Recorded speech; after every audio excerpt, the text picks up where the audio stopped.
Assalamualaikum warahmatullahi wabarakatuh. Puji syukur kehadiran Allah Subhanahu wa Ta'ala yang telah memberikan rahmat dan karunia-Nya kepada kita semua sehingga kita dapat berkumpul di kelas yang sama-sama kita ini. Yang terhormat kepada dosen pengampu mata kuliah keterampilan menulis Ibu Ruling Yudianti Rashid dan teman-teman semuanya saya banggakan. Baik, untuk mempersingkat waktu, langsung saja kita kepada presentasi hari ini. Sebelumnya, perkenalkan nama saya Tasdari ini selaku moderator yang akan memandu diskusi pada hari ini, dan rekan-rekan saya bernama saya Trida Amanda, saya Zahwana Alfioni, saya Samidina Jiza, saya Ulfa Setia. Baik, untuk materi pertama itu akan disampaikan pada Hendrik. Pada Hendrik dipersilakan. Baik, di sini saya akan menjelaskan mengenai pengertian dari penalaran ilmiah. Penalaran ilmiah adalah cara berpikir logis dan sistematis untuk memecahkan masalah dengan menggunakan metode ilmiah.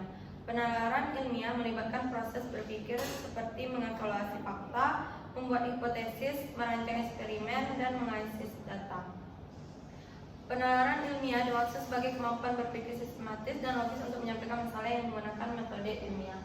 Baik, sekian penjelasan dari saya kembalikan kepada moderator. Selanjutnya kita itu akan membahas tentang jenis-jenis karya ilmiah yang akan disampaikan oleh Iva. Kepada Iva dipersilakan.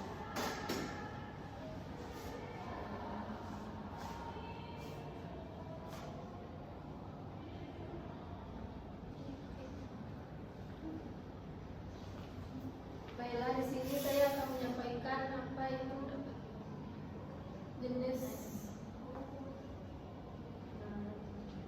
metode atau penalaran ilmiah. Yang pertama yaitu penalaran dedukatif. Penalaran dedukatif dimulai dengan menyusun hipotesis atau asumsi umum yang kemudian diuji melalui observasi atau pengumpulan data khusus. Yang kedua yaitu penalaran induktif. Penalaran induktif melibatkan pengamatan atau pengumpulan data spesifik yang kemudian digunakan untuk membuat generalisasi atau hipotesis umum. Yang ketiga yaitu penalaran analogi. Penalaran analogi mengacu pada penggunaan kesamaan atau perbandingan antara situasi, objek atau fenomena yang berbeda untuk menghasilkan kesimpulan atau membuat inferensi. Yang keempat yaitu penalaran abduktif. Penalaran abduktif melibatkan pembuatan asumsi atau penjelasan yang paling masuk akal berdasarkan bukti yang sedia atau pengamatan yang diamati. Yang kelima yaitu penalaran statistik. Penalaran statistik menggunakan prinsip-prinsip statistik untuk menggeneralisasi data, menarik kesimpulan atau membuat prediksi tentang populasi yang lebih besar berdasarkan sampel data yang dianalisis. Baik, hanya itu saja yang dapat saya sampaikan. Selanjutnya saya kembalikan kepada moderator. Baik teman-teman, untuk selanjutnya itu materi tentang penerapan yang akan disampaikan oleh Zahwa. Kepada Zahwa dipersilakan. Terima kasih moderator. Saya akan mempresentasikan tentang penerapan metode penalaran ilmiah. Penerapan yang pertama ada observasi atau pengamatan. Mengamati fenomena atau masalah yang dipahami, dan pengamatan harus dilakukan secara cermat dan objektif. Yang kedua, perumusan masalah. Mengidentifikasi pertanyaan spesifik yang ingin dijawab, masalah harus dirumuskan dengan jelas dan ringkas. Yang ketiga, hipotesis. Membuat dugaan atau penjelasan sementara yang dapat diuji, dan hipotesis harus berdasarkan pada pengamatan dan pengetahuan yang ada. Yang keempat, eksperimen atau percobaan. Merancang dan melakukan eksperimen untuk menguji hipotesis, dan eksperimen harus dirancang dengan kontrol yang tepat untuk memastikan hasil yang valid.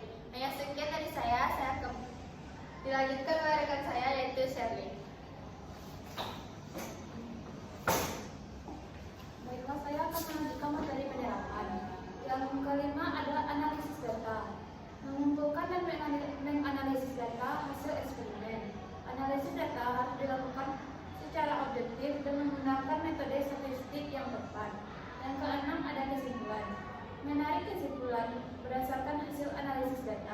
Kesimpulan harus mendukung atau menolak hipotesis. Yang ketujuh ada komunikasi. Mengkomunikasikan hasil penelitian kepada orang lain. Komunikasi dapat dilakukan melalui publikasi ilmiah, presentasi, atau diskusi. Sekian dari saya kembalikan kepada Anda.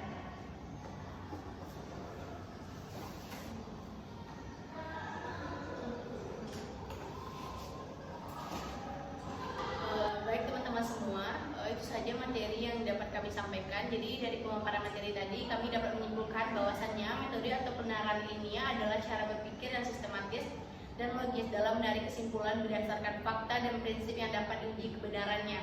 Salah satu bentuk penerapan ilmiah adalah sosiologistik yang menggunakan premis-premis untuk mencapai kesimpulan yang valid. Terdapat beberapa jenis metode penerapan ilmiah seperti deduktif, induktif, dan abduktif. Dalam penerapannya, metode ini digunakan dalam berbagai bidang, seperti penelitian ilmiah, pendidikan, dan pengambilan keputusan, untuk memastikan bahwa kesimpulan diambil memiliki dasar yang kuat dan dapat dipertanggungjawabkan.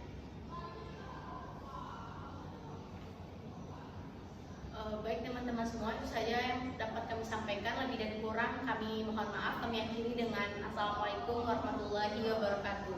Waalaikumsalam warahmatullahi wabarakatuh.